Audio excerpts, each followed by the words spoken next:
I'm Professor Biddy today, welcoming you to this edition of the Persecution Report, a podcast dedicated to uncovering the truth behind the current situations in Bangladesh. In the past year, Bangladesh has experienced a concerning increase in violence and intimidation directed towards academics, educators, and researchers, particularly following the disorder that occurred between July and August 2024. As reported by the Dhaka Tribune, at Jahangirnagar University, 9 faculty members and 289 students associated with Chhatra League were suspended without justification. In a similar vein, at Jagannath University, 2 faculty members faced physical assaults. Even yesterday, at Rajshahi University, university teachers and senior administrative staff were physically assaulted by unruly student mob. Educators from the minority communities, in particular, have been disproportionately impacted following the change in government. As stated by the Business Standard, 49 teachers from Hindu, Buddhist, and Christian communities were compelled to resign as a result of targeted violence and intimidation. Notable scholars, including Professor Abul Barakat and Professor Hafizur Rahman Karzon, have been imprisoned and subjected to hostility due to their steadfast opposition to extremist ideologies and their unwavering commitment to upholding constitution and human rights. These incidents exemplify a broader trend of politicization and violence within the educational institutions of Bangladesh.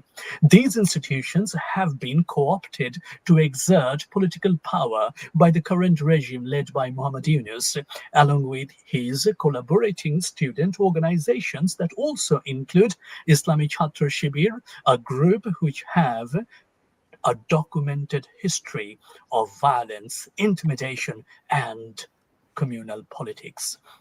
To discuss this issue, we have a panel of experts with us today. We have Dr. Masoon Billah, Professor of Law, Jagannath University, and visiting fellow of Côte d'Azur University, Nice, France. We have got Barrister Taposh Kanti Paul, former prosecutor, International Crimes Tribunal, Bangladesh, and senior associate of South Asian Democratic Forum. We have Mr. Tono Imroz Alum, human rights activist and member, editorial board of BT Digest, and Mr. Anwar Shadat Jihan, columnist and aerospace engineer. First of all, I would like to request Mr. Jihan to take us through some of these developments. He has got some slides to share. Over to you, Mr. Jihan.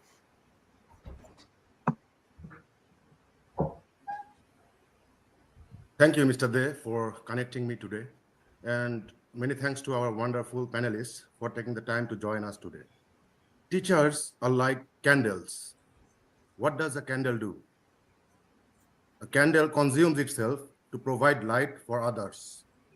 In the similar fashion, teachers, academics, researchers, they all devote a great deal of their life and efforts to enlightening the society. So they deserve the highest respect. However, since the fall of the Awami League government in Bangladesh, they have faced anything but respect. Intimidation, public humiliation, forced resignation have become the norm. As you will see in the following slides, teachers across the country have faced serious repression ranging from forced resignation based on their religious affiliation to being targeted and even killed. Let me go over some of the key points and incidents that will help illustrate the situation. So, right after the fall of the Awami League government, teachers across the country have faced serious intimidation. More than 150 teachers were forced to resign, according to a count by the Daily Star. Note, this is just the reported numbers. Not all teachers who were affected were approached. Many were later publicly humiliated and harassed. From the principal of Vikarnesa Noon High School and College to multiple deans of Dhaka University, none were able to escape the wrath of the mobs. And as this spree of violence was unfolding, one alarming pattern emerged. Minority teachers across the country were being specifically targeted and were forced to resign. In a report, it was reported that 49 minority teachers were forced to resign just after the fall of the Awami League government. In most cases, they were tagged as the lackeys of Awami League and were also publicly humiliated. Key academic figure, like the Vice Chancellor of BUET, Professor Satya Prasad Majumdar, was forced to resign amid rising protest from the so-called student coordinators. He was not even able to provide the real reason behind his resignation. And then there is the Vice Chancellor of Premier University, Anupam Sen. He was also forced to resign by violent mobs, and he too failed to disclose the real reason behind his resignation. These demonstrate the pattern of intimidation against key academic figures who are from the minority communities that is prevalent in Bangladesh today.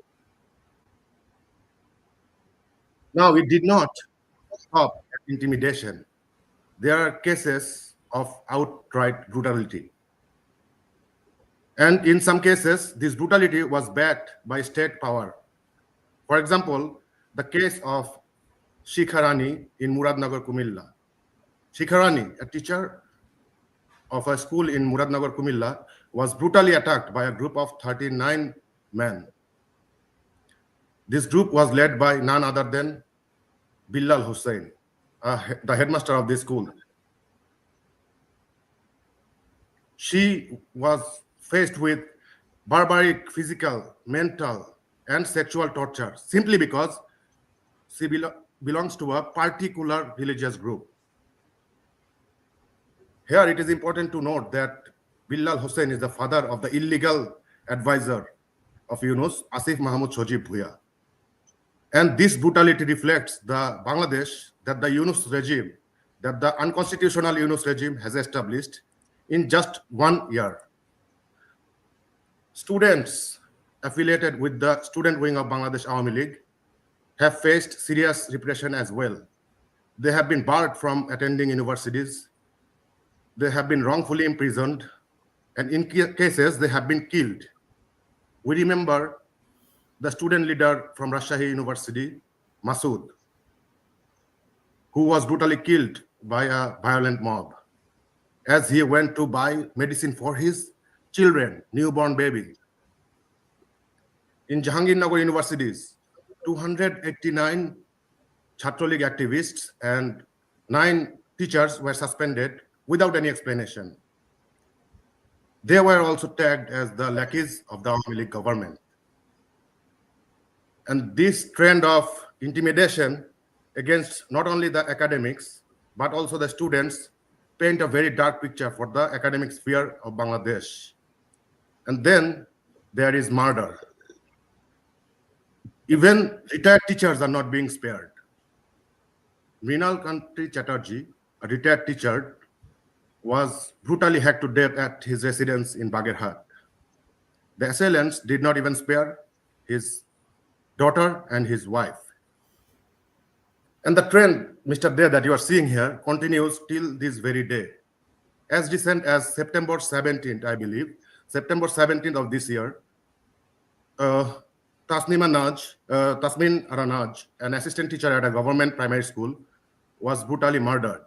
And later, her body was recovered from the river that we talked about a couple of weeks ago, that is turning into mass grave.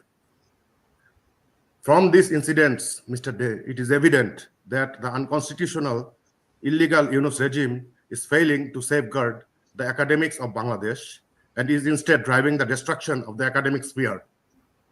The stakeholders of the society must wake up and pay heed. Back to you, Mr. Day.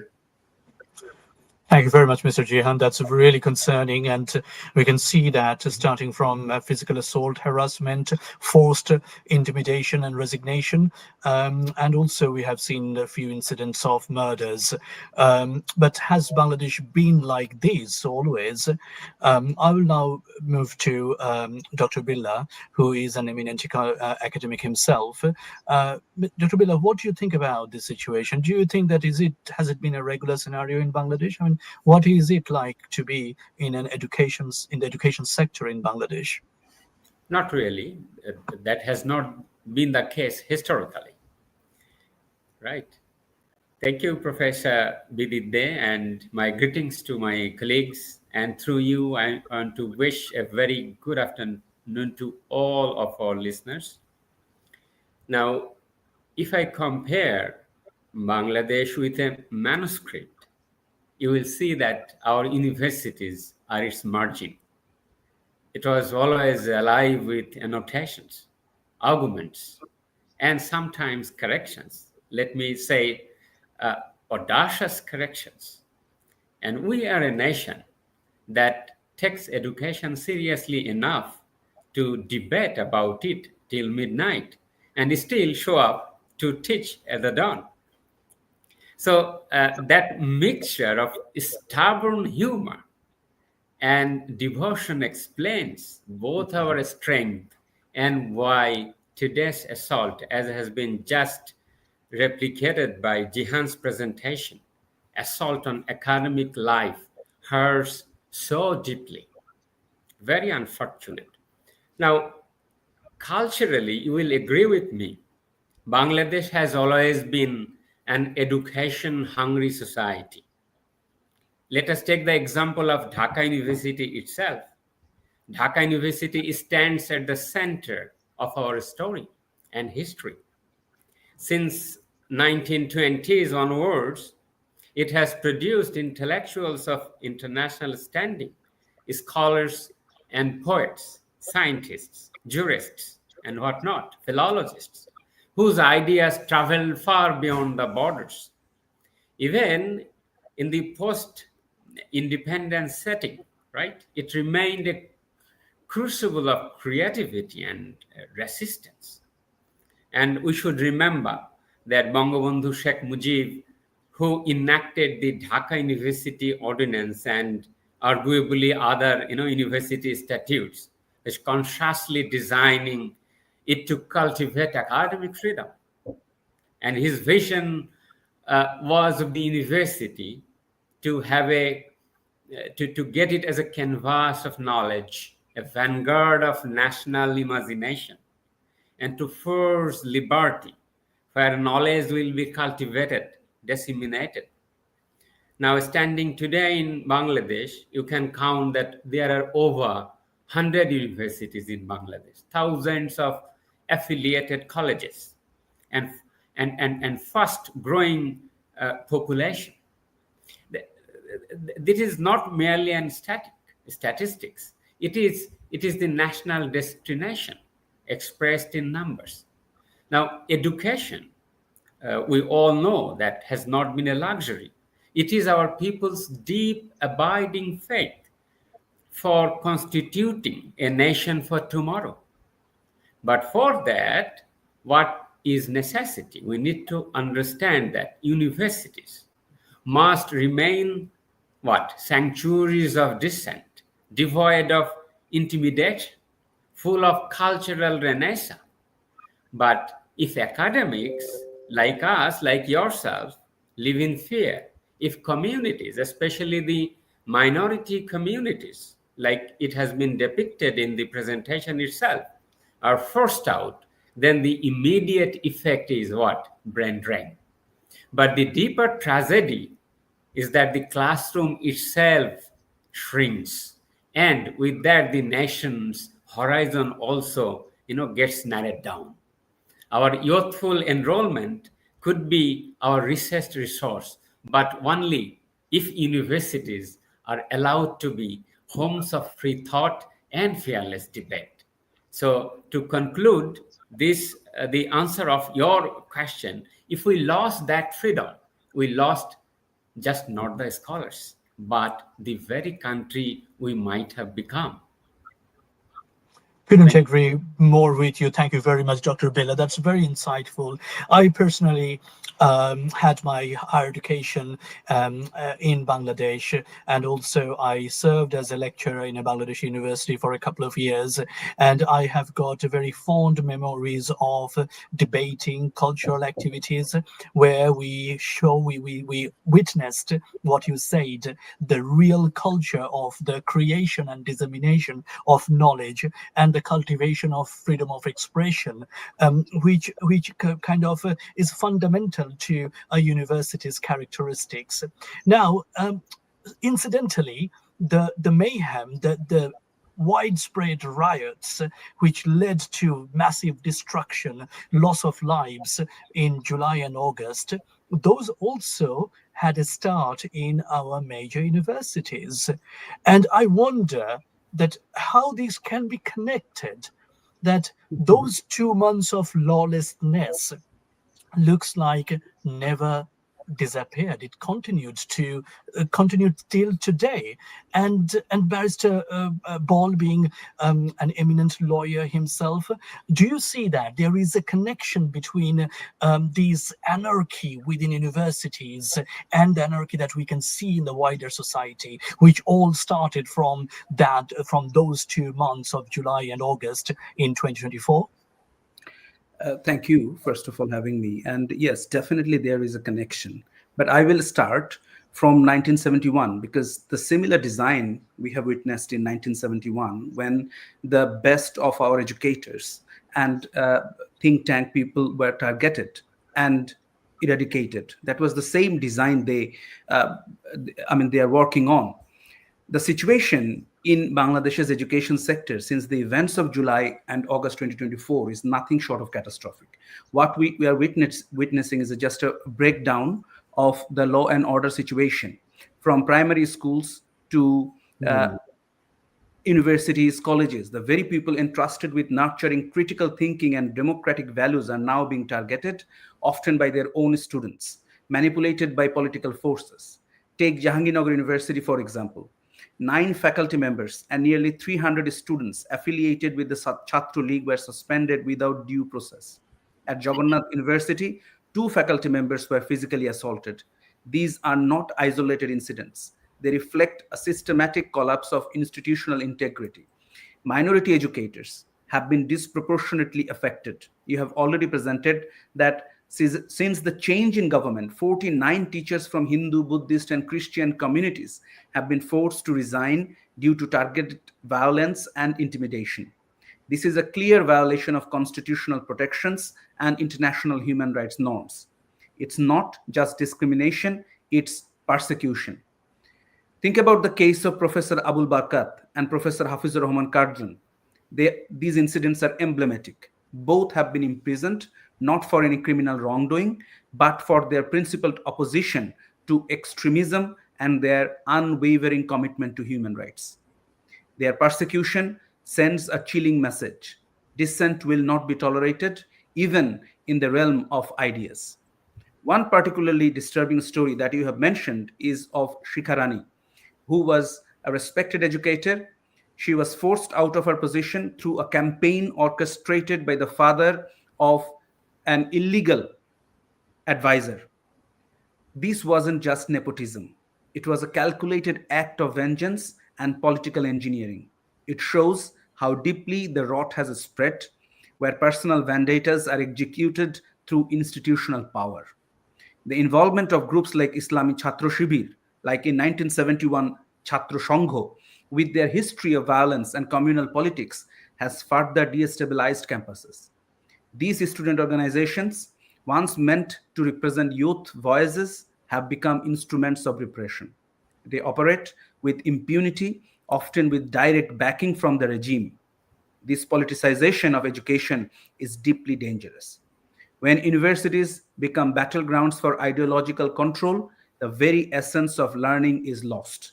Students are still on the streets, they are not going back to the schools. We are seeing a generation of students being taught not to question, but to conform, to fear, not to think, to create mob.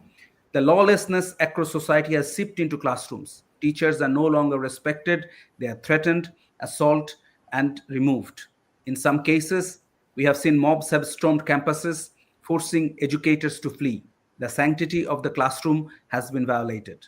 Bangladesh is now teetering on the edge of becoming a poster child for lawlessness and human rights violations. The education sector, which should be a sanctuary for free thought and inquiry, has become a site of coercion and fear. If this trajectory continues, we risk losing not just our educators but our future. Institutional reform is urgently needed. We must protect educators, depoliticize campuses, and restore academic freedom. Before finishing, I'll just go back to the question you have asked, that whether it happened before. Even the dissenters of Awami League has admitted, like Rumin Farhana, the former member of parliament, they have also admitted that these kind of things were unprecedented even during the time of Awami League. This has never happened, that the teachers, students cannot talk because of fear. They did not experience any kind of threat, any kind of fear. There was rule of law, there was law in the country. Thank you. Thank you, Barrister Ball. You have raised a couple of very important points.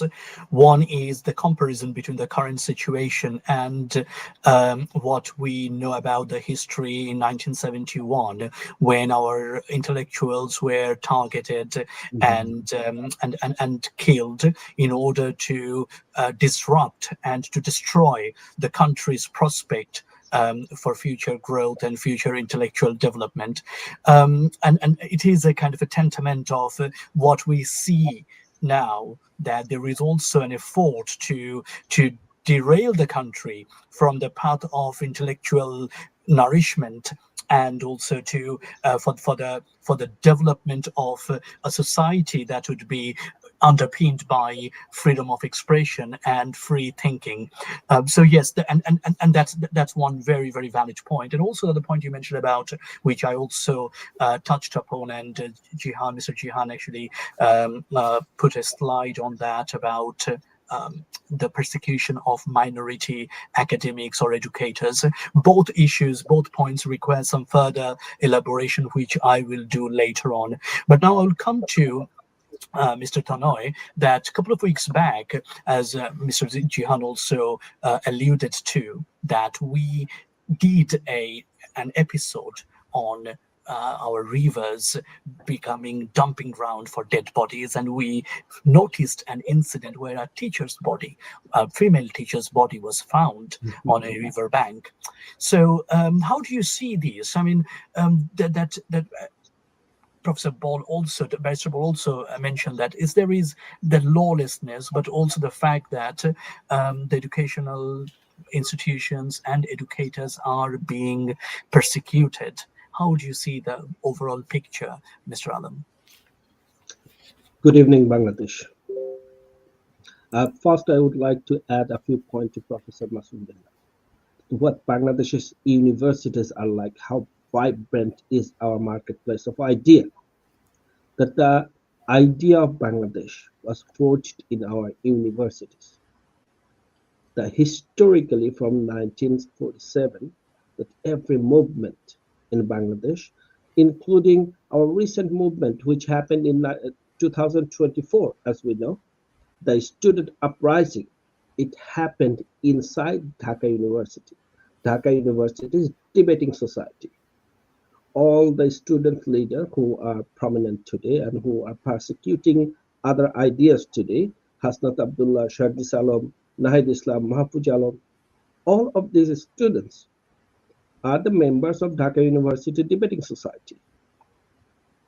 There, they forged their ideas. From there, they had the uprising, if we call it an uprising. Some may call it a terrorist incident, but still for an argument's sake. For years, they have been practicing their knowledge, their ideas in Dhaka University and many other universities of Bangladesh. Now, when it comes to Tasnim Jara, the teacher, it's Tasnim Naz, the teacher in Gaibanda district in Bangladesh, her body was found in a river near her home, what it shows is that it's just utter lawlessness. That in Bangladeshi cultures, teachers holds a special place above our parents. In Bangladeshi culture, it is true that our parents, when we go to schools, our parents tells us they're above us. Today, we murder our teachers. She actually, in one sense, she is lucky that at least her dead body was found. I'm really sorry to say this, but this also says how despicable, how dire, extreme the situation is. 40% of the dead bodies found in the rivers of Bangladesh today are unidentified. Tasnim Naz, her dead body was identified. She received a proper burial, a funeral after. Mr. Alam, that's very pathetic and it's very heartbreaking, I understand, and very emotive too. But also, if we bring a kind of an analogy of what we have recently noticed, observed in Nepal, that students were advised to go back to their studies right after an interim government took over. But in Bangladesh, the students were brought into cabinet, students were placed in very important positions with or without their capabilities or experience of undertaking any of those designated responsibilities. And then what we noticed over the course of the year, that many of these so-called student coordinators were indulged in bribery, in extortion, and many unethical and illegal activities. So do you see that what we see right now, the hemorrhaging situation within the educational sector, has also got to do that those perpetrators in July and August who created anarchies were never brought to justice and rather were rewarded? What do you think, Mr. Alam? First of all, I actually, when young people comes to responsible positions like a ministry, I would appreciate that. I would give them a chance, benefit of doubt. I believe young people has a lot to give to Bangladesh, especially looking into Bangladesh's demographics. Okay, 67% of our population are youthful, young population, and this could have been a welcoming change. However, we have seen 3 of our student advisors and their personal officers, their staff, are corrupt. Also, their family members are involved in this corruption. But what I think is, it's my opinion, is that this corruption is actually a symptom of a disease. The disease we have is that Muhammad Yunus has no ethics, and Muhammad Yunus's government has no ethics. Muhammad Yunus, he infects people to become unethical. And that's why these young people who once had, they were manipulated, but they had dream. Yeah. Philosophically, they wanted a country which is different. We agree, we may not agree with their ideas, but they wanted a different Bangladesh. And also what happened was that they are manipulated by a very dangerous political party, Jamaat-e-Islami Bangladesh. Because all in Bangladesh, in reality, Jamaat-e-Islami Bangladesh is in power. They are indeed. Yunus is just the face. Yeah. Okay, Yunus getting all the gains in it. Yunus has 650 crore Bangladeshi taka tax, no tax. You have Yunus has a university now. Yunus has manpower agency. These are all the corruption. And no one questions about the fact that these are clear conflict of interests. that the person who is at the helm of the government. Just conflict of interest, but the bigger problem is Jamaat Islami, because Jamaat Islami knows who wants what. Yeah. Jamaat Islami knows, okay, you can buy Yunus with money, you give Yunus money, and Yunus, okay, since he has no ethics, Yunus would do your bidding. Yeah. Yeah. In your face, okay. In the recent student body elections, we have seen that, like, outspread rigging in the universities in favor of Jamaat Islami in Yes, Bangladesh. and that has been questioned by the other main political party, BNP. Yes, in Bangladesh, they have raised. They have like 6 and 7% of voting percentage. Yeah. BNP, Bangladesh National Party, they had 29% voting percentage. They couldn't beat BNP in any election other than 2 constituencies in Bangladesh. Shatkhira, one constituency in Shatkhira, and the other constituency is in Chittagong. Other than that, nowhere else Jamaat Islami can beat BNP, and they're winning the universities in Bangladesh. Thanks, Mr. Alam. I think we got the message. Yeah. Thank you very much. That's very. We will come back to the point about Jamaat Islami and their student wing, who have a history of persecution and violence and intimidation, and we'll come back to this point shortly. But one thing also being clear in the last half an hour from our discussion, that whoever has raised voice against the likes of Jamaat Islami or religious extremism have been subjected to persecution under the watch of Muhammad Yunus. Mr. Jihan, do you have some slides to share that how it has panned out? Thank you, Mr. De, again. From this discussion, it is evident that academics in Bangladesh are going through some dark times. What makes this situation even worse is that teachers are being charged with baseless, bogus, meritless charges and sent to jail. By now, it is clear that the anti-1971 forces have grabbed state power. This becomes more evident with each new act of repression against anyone who has any tie to 1971. For example, Shahriar Kobir, the president of Ghatok Dalal Nirmul Committee, was arrested last September. Initially, police did not even provide any charges, but he was later shown arrested on 2 bogus murder charges. The rising trend of meritless, politically motivated, bogus charges is not even sparing the academics, intellectuals of Bangladesh.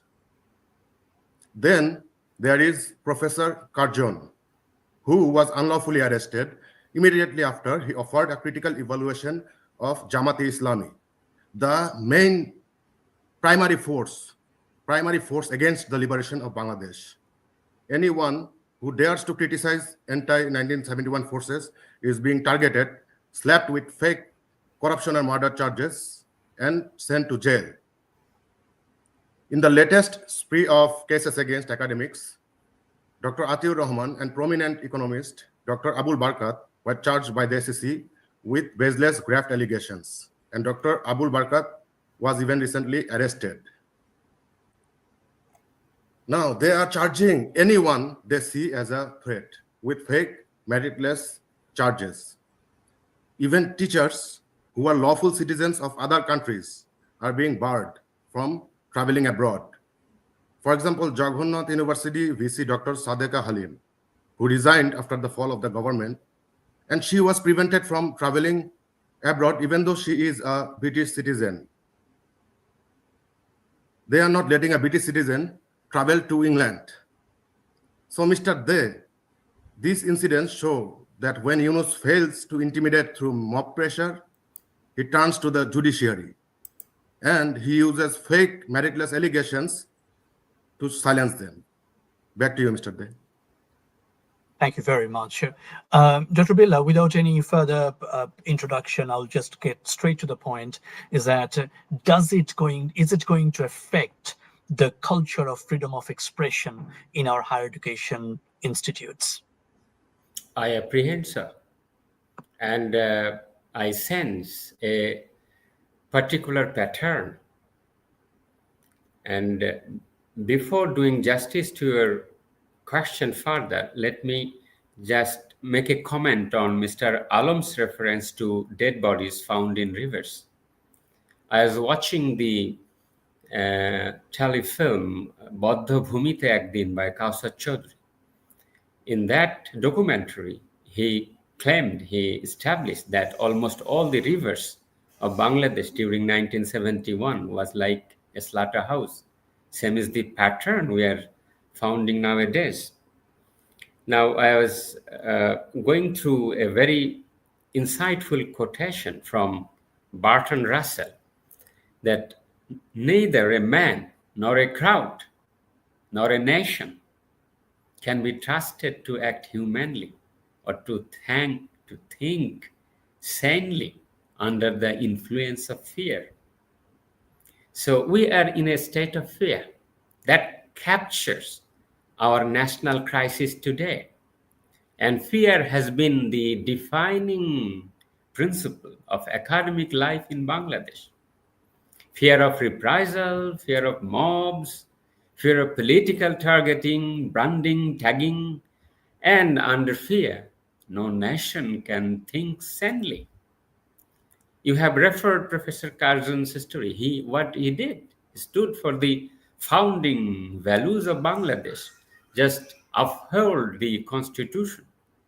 He sounded for the justice of genocide, constitutionalism, promise for plural democracy. And for this, he was arrested. But what is more devastating, the university, his home university, his colleagues did not stand for him. That is also a sordid picture of the academic freedom in Bangladesh. And you have justly referred to Shahryar Kabir. This is not the first time he is being persecuted.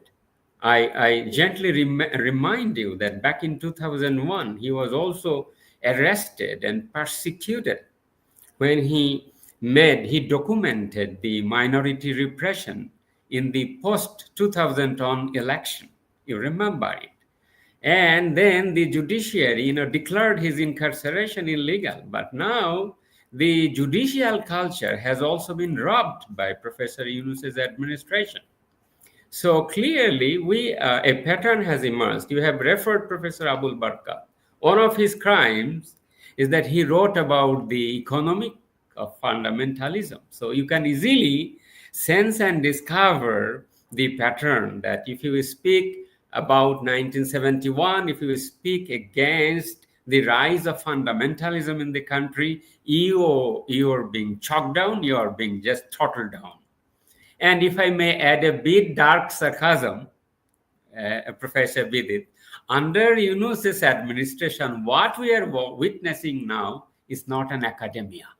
It is academia. In Bangla, in legal literature, aka means alternative or an alternative name, academia, academia. That means you are suppressing, you yourself are suppressing the state of academic freedom. Everything, in fact, that's the comedy and tragedy of our time. So legally and constitutionally, this is very devastating, to say the least. Academic freedom is not an ornamental right. It is the bloodstream of our republic.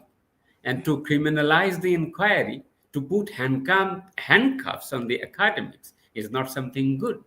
Where impunity reigns and violence becomes the policy, and universities are reduced to outposts of fear. Look at the incidents of Rajshahi University yesterday.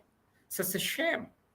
So let me conclude this way, that look at the best practices over there in England or in India, even in France. The governments, although they face some disorder, they make sure that the campuses are safer. They placed impartial inquiries. In Bangladesh, we don't see it. Bangladesh's response has been quite opposite: silence, selectivity, and surrender to mobs. The consequences are already visible. You can see it. That the intellectuals, they are in exile. There has been a self-censorship. and the erosion of the corrosive civic courage. It is this culture of fear that hardens. We are not losing actually individuals. We are losing the moral grammar of our public life. That's the tragedy of the time. That's very eloquently presented, Dr. Also, Bila. I have to add, sorry, Mr. Alam, I'll come to you, that being an academic in the UK, I'm protected by academic freedom. And the reason that I'm here and I can say whatever I want in my classes, in my research papers, as long as those are evidence-based, I am fully protected. But that is not the case in Bangladesh. Yes, Mr. Alam.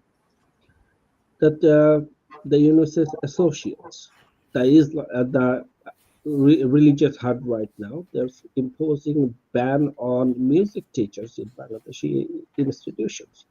Like in our schools and in colleges, we cannot have music teachers. Yeah. This, Yeah. this is where we are right now.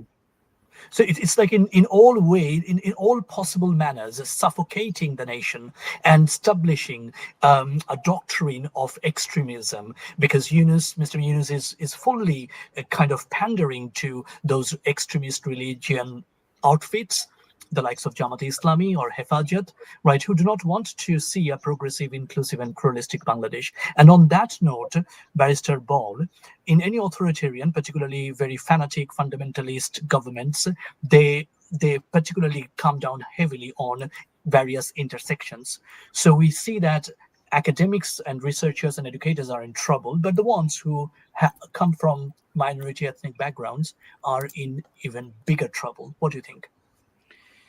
Look at the pattern after 5th of August. Hindu religious teachers, I mean, not Hindu teachers in the subject teachers, but who are religiously Hindu, they went back to their schools and colleges, but mob attacked them, dragged them out of their chairs, put garlands of shoes, and we cannot imagine seeing these kind of videos or incidents in the last 50 years. We even after, people are saying that even after, in Ershad regime or Ziaur Rahman's regime, people didn't experience that. It is so extreme. So what I'm saying that the disproportionate targeting of minority educators in Bangladesh is not an unfortunate coincidence. It is a deliberate and systematic campaign of exclusion and intimidation, rooted in the ideological foundations of the current regime. The Yunus regime, backed by religious fundamentalist forces, has shown a consistent pattern of hostility toward minority communities. And these forces, Jamaat Islami and others, with the aid of this regime, has taken no meaningful action to address the violent attacks against Hindu, Buddhist, Christian, and indigenous educators. In fact, it has enabled and in many cases actively facilitated these assaults. Let me be clear, this is not just about individual cases. It's about a broader strategy to erase minority voices from positions of influence, especially in academia and governance. The regime is particularly brutal toward those who have achieved prominence. Consider the case of Professor Anupam Sen, one of the Bangladesh's most respected educationists, who faced relentless harassment in Chittagong, or Kushal Chakraborty, whose contributions to public administration and the freedom of religious... And Professor Satya is the first ever vice chancellor in Bangladesh, yes, if I'm not mistaken, but from a minority community. So, right. Yeah. His appointment, Professor Satya's appointment, was a historic appointment. Instead, he met with a vicious campaign of vilification and pressure to resign. These attacks are not just personal, they are political. They send a message that minorities, no matter how qualified or committed, are not welcome in positions of leadership, just like in 1971. This is a direct violation of the constitutional promise of equality and secularism. The imprisonment of Mr. Shahriar Kubir, a renowned researcher and lifelong advocate against genocide, is another stark example. His work has always been rooted in truth and justice. Yet for nearly a year, he has been behind the bars, not for any crime, but for daring to speak out against extremism and defend the rights of the marginalized. Academic freedom, as you said, which is legally protected in countries like the UK, is under siege in Bangladesh. Scholars are no longer free to teach, write, or speak without fear of reprisal. The regime has weaponized institutions to silence dissent and punish those who challenge its narrative. This is not just a crisis of governance, it is a moral collapse. When educators are persecuted for their identity and ideas, the entire nation suffers. We lose our ability to think critically, to innovate, and to progress. Thank you. Bangladesh must urgently reverse this trajectory. Yeah, thanks, Barrister. I'm extremely conscious of time. I want to have some last few words from Mr. Alam, and then we will conclude today's session. Over to you, Mr. Alam. Just would like to point out the incident happened in Rajshahi University just yesterday. The second highest person of the university, a pro vice chancellor, tried to commit suicide jumping from a multi-story building because he was beaten by the student wing of Jamaat-e-Islami Chhatra Shibir. This is the chilling reality of academia and academic freedom in Bangladesh right Mr. now. Alam, for our listeners and viewers, particularly of the younger generation, because our generation who saw 80s, 90s, and early 2000, we saw the brutal, the despicable picture of Islamic Chhatra Shibir, who ran riots in various educational institutes. Now, it is so concerning to see that they are now getting power and emboldened under the watch of Yunus regime. What do you think, Mr. Alam? As I said before, the Jamaat-e-Islami, they are running the government. Yunus is the face. Yunus has no ethics. Jamaat-e-Islami giving Yunus what you want. You can make your money. And right now, what Jamaat-e-Islami and Islamic Chhatra Shibir doing, what they did in the past, breaking the backbone of Bangladesh. They tried it before in 1971. At that time, our students, the first attack happened in 25th of March was 1971 is on our students. In one night, we lost thousands of university students in Dhaka University. And we have seen in 1971, Al-Badr, which is a wing of Islami Chhatra Shibir at that time. Yeah. Chhatra Sangha's wing, Al-Badr, they killed 971 of our intellectuals, university teachers, journalists, doctors, lawyers. And this campaign, they are continuing right now.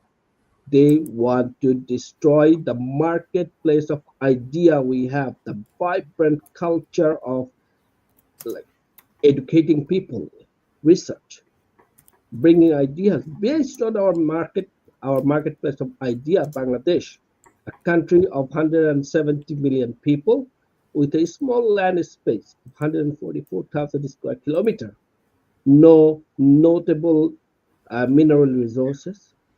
Just because we had this idea came from our universities, we made a prosperous nation. We are 24th biggest economy in the world, a miracle, the tigers of Asia. And right now, when they destroy our economy, because you know what, when there is poverty, when there is no education, you will have religious fundamentalism. Your women will not go to universities, women will not go to work, exactly what's happening in Afghanistan. And that's exactly what they want to turn Bangladesh into. Thank you. Thank you. Thank you, Mr. Alam, and thanks to our panelists today. It's been an extremely insightful discussion.